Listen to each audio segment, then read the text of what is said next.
Now, without a doubt, a lot of fans are looking forward to the Book of Boba Fett Chapter 6 for multiple reasons. Number one, it's going to be directed by Dave Filoni. Number two, it's going to have a lot more to do with revelations and a lot of new secrets to be unveiled for the Book of Boba Fett series, and how it's really going to tie directly into the Mandalorian Season 3.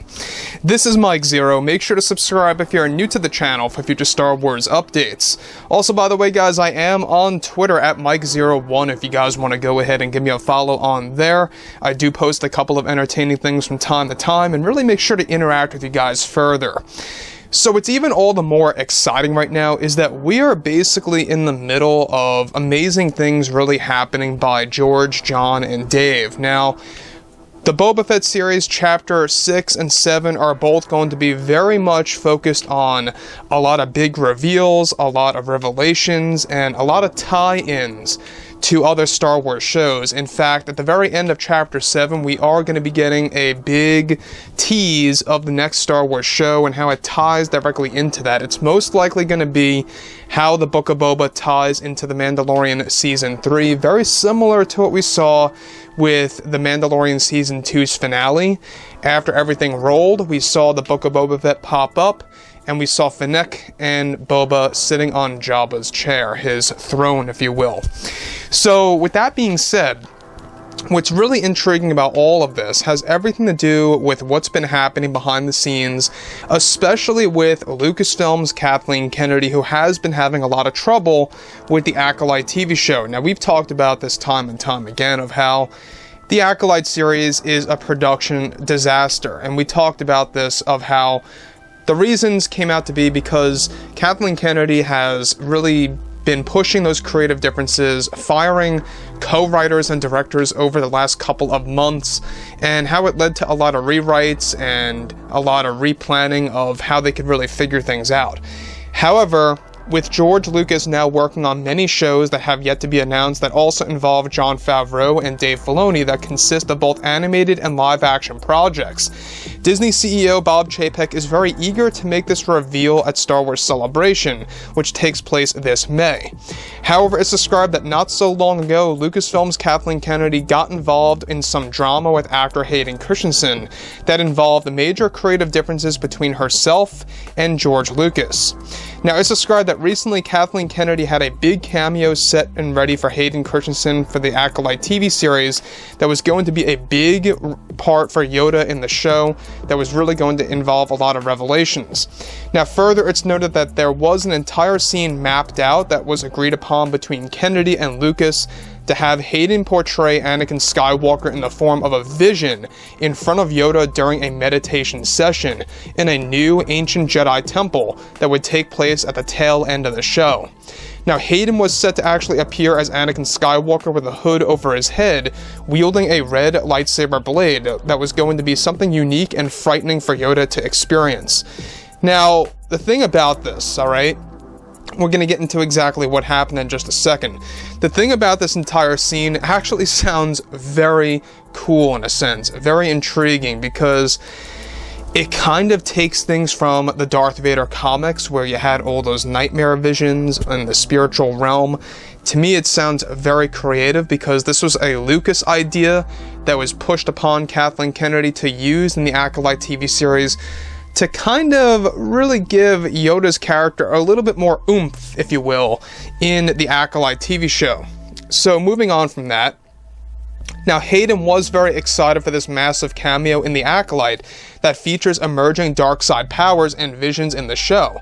However, Kathleen Kennedy, without hesitation during the rewrites of the series, decided to erase and completely delete Anakin's cameo scene along with any involvement for Hayden Christensen in the Acolyte series at last minute.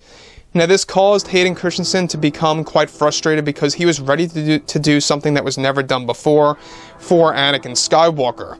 Now, this scene was Lucas's idea that was agreed between Kathy and George to use in the Acolyte, and once rewrites started by Kathleen Kennedy, is when Kathleen Kennedy decided to erase the scene from the script altogether.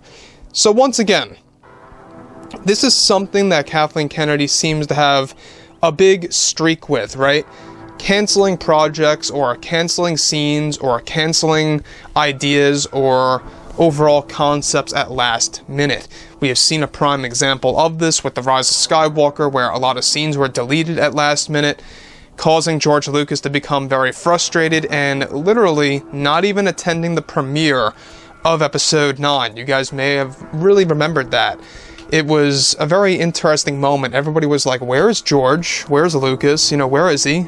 Nobody could find him in the crowd. And a lot of that had to do with him being very upset with Kathleen Kennedy doing exactly what she's doing here. Basically, there was an agreement between George and Kathleen to have a scene for Anakin Skywalker to appear as a nightmarish vision in front of Yoda in the Acolyte TV series inside of an ancient Jedi temple. We're not quite sure exactly where this ancient Jedi temple was going to be based, other than that it was going to be based in the Outer Rim territory.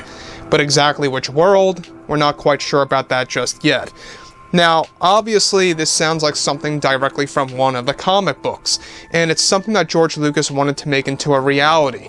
And to me, I think it's a very interesting way to kind of show us a hooded version of Anakin wielding the Darth Vader crimson lightsaber blade. And that, to me, is very nightmarish for Yoda to experience. Now, they wanted to keep it vague where Yoda doesn't necessarily know who this figure really is, other than the fact that it signals Yoda that there is going to be an emerging dark side power or figure in the next couple of decades. And that, to me, I think really kind of reached a whole new level. So moving on beyond this, all right? Now, it was actually, believe it or not, something that was going to be straight out of a horror film and would be a big story element for Yoda in the show to realize that emerging dark side powers are going to become a threat against the Jedi at some point in the future. Now, though Hayden had no lines of dialogue for the scene, and the cameo was mostly a stationary shot of evil Anakin, wielding a red saber to symbolize of who he eventually would become, the scene was going to involve Palpatine's laughter in the background by taking some unused audio from Revenge of the Sith. This in turn had left Hayden speechless and even tried to work things out what she actually wants on a creative level for the show. It was nearly impossible for Hayden to get his scene back on board of the series, given that Kathleen Kennedy holds creative power. Hayden wasn't frustrated over the scene getting just cut, but also how it was cut at last minute is what bothered him behind the scenes. As of now, Hayden is mostly focused on returning for the role of Anakin in the Ahsoka Tano series. Once again, I think that's what we should all be focused on, is Anakin's return in the Ahsoka Tano show. That is going to be the true Hayden return, in my opinion. Sure, it's going to be fun to have Hayden back as Darth Vader and, you know, an Anakin scene or two in the Kenobi TV show. We'll get into that a little bit later. But I think that the real deal is going to be the Ahsoka Tano series, because that's where Anakin is going to come back as a Force ghost, and we're going to finally be able to see Anakin Skywalker as a Force ghost actually having lines of dialogue, something that we have never seen before in Star Wars. That's something that a lot of fans tend to forget. We have never seen a Hayden Christensen Force ghost actually with lines of dialogue on screen. We have yet to have seen that. And that's something that the Ahsoka Tano series is going to stamp in Star Wars history. So, overall, guys, let me know what you think about all of this below in the comments, and if you guys did enjoy the content for today, do make sure to drop a thumbs up on this video to support the channel. I thank you all so very much for the kind support, and I'll catch you guys next time.